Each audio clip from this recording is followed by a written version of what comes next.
Ini baru kita bicara IQ, kecerdasan inteligensi. Kita lihat di sini inteligensi adalah keseluruhan 1993. Kemudian konsep inteligensi awalnya dirintis oleh Alfred Binet pada tahun 1964. Beliau mengatakan bahwa kecerdasan itu bersifat tunggal dan dapat diukur dalam satu angka.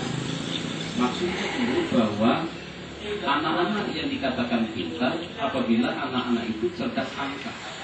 Dalam bahasa lain, kalau anak-anak sudah cerdas angka, dalam tanda kutip cerdas matematik, seakan-akan anak inilah yang disebut dengan anak cerdas. Selebihnya, anak-anak yang tidak cerdas angka langsung diponis anak ini adalah anak-anak bodoh. Maka dulu ada paradigma bahwa butuh sekolah unggul dan ada sekolah yang tidak unggul. Maka ini bentuk pembelajaran yang sangat diskriminatif. Padahal ternyata otak manusia itu begitu intelijen, bahwa antara satu individu dengan individu lain dipastikan perbedaannya sangat signifikan. Harus cerdas. Nah, kondisi paradigma yang sangat tidak filosofis ini ternyata telah terjebak bangsa Indonesia hari ini dan hari-hari yang lalu. Kita telah memperlakukan anak kita dengan cara-cara yang tidak wajar. Ada sebuah filosofi hidup bahwa kalau sudah jurusan eksak, inilah orang-orang yang sangat dinantikan oleh umat ini. Tapi kalau sudah jurusan IPS, inilah manusia kelas 2. Apalagi kalau sudah jurusan bahasa, ini manusia kelas 3. Ada enggak pemahaman seperti itu, Bu? Coba diakui dulu, Bu. Ada? Biar saya enak perasaannya. Ada, Pak. Nah, Bu. Siapa jawab, Bu? Nah. Ada. Oh, alhamdulillah. Ibu lah itu home Pak kalau dinepot ke lagi. Oke.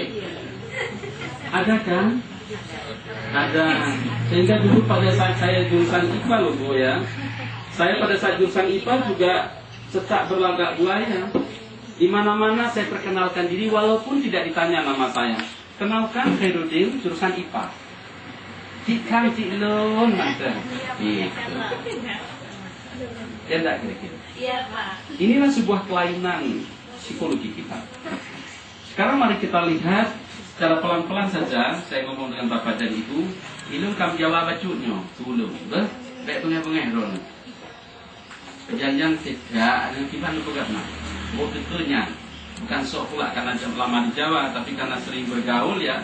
Akhirnya bahasa Nujuan sedikit agak teradopsi dengan 8 bahasa-bahasa yang tidak kita inginkan dalam tanda kutip mungkin gaya Jawa yang tidak ada gitu.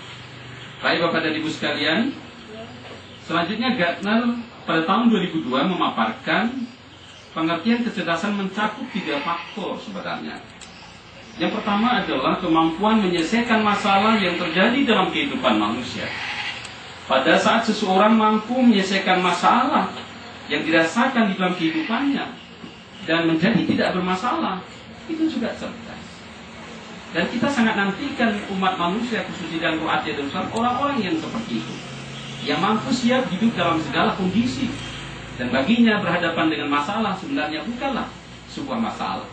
Andai kata masalah itu dapat diformat dengan baik dan kemampuan menyelesaikan masalah itu tidak menjadi masalah, ini juga adalah batasan yang disebut dengan kecerdasan.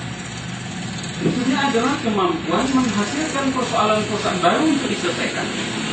Dan yang ketiga adalah kemampuan untuk menciptakan sesuatu akan memunculkan penghargaan dalam budaya seorang individu. Kalau di negara-negara luar, setiap tahun ditemukan karya-karya tulis ilmiah yang sangat spektakuler dalam berbagai bidang-bidang kajian keilmuan. Bagaimana